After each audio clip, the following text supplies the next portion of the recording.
the Belated Binge podcast. Hi, and thanks for watching Belated Binge on YouTube. Here we post mostly unedited footage from segments of our podcast series where we re-binge some of the most iconic series in recent memory that I was incredibly late on. Follow along as we're rereading the Harry Potter series and join the discussion in the comments section. If you enjoy it, please give it a like, subscribe to the channel, and turn on notifications to not miss an episode. And of course, if you want to hear the episode in full, you can listen to Belated Binge wherever you get your podcasts. Follow us on social media, become a patron for early access and exclusive bonus content. Again, thanks for watching Belated Binge. Foreshadow. The Foreshadow segment on the Belated Binge podcast is where we take 4 moments that happen in each episode that foreshadow something to come later in the series. This is a great story for this type of a segment because there's Easter eggs all over the place throughout the entire thing. We could easily come up with more than 4 for each episode, but we're sticking to our 4 favorites that we'd like to discuss and going with it. The first one for this episode, Parcel Tongue. We've talked about this a little bit already, but this obviously plays a big role in book 2. Saving Justin from being attacked by a snake that Malfoy sends out the end of his wand.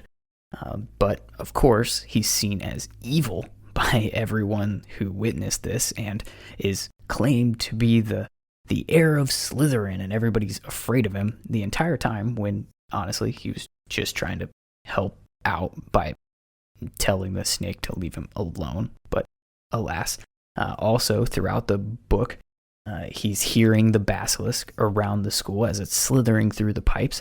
This is what allows Hermione to figure out that the monster of that the monster of Salazar Slytherin is a giant snake. He uses Parcel-Tongue to open the Chamber of Secrets and save Ginny and everyone else from a teenage Tom Riddle coming back.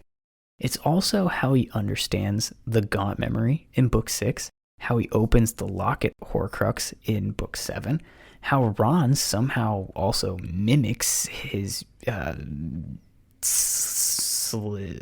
what would you call that, hissing to reopen the Chamber of Secrets to go get the basilisk fangs in order to try to destroy, well, they do destroy the Hufflepuff cup horcrux with it. They try to kill the diadem and the snake with those basilisk fangs, although those don't quite go as planned. But ultimately what I'm saying is Parcel Tongue is a big deal throughout the series, and it's a big deal that Harry can talk to snakes. The second thing that we wanted to foreshadow is the dream about the flying motorcycle that he talks about in the car on the way to the zoo. Naturally, the Dursleys get super mad about this, as you would anytime a child has a dream. And they yell at him about how motorcycles don't fly. And he's like, of course they don't. I'm not an idiot. It was just a dream. But this, as we know, upon a reread of the books, and even if you're reading the first time, you draw this correlation. So maybe we're not that special just because we're reading this for the 2nd, 3rd, 4th, 12th, 18th, 24th time. How many times have you reread the series? Let's be honest. This is a safe space.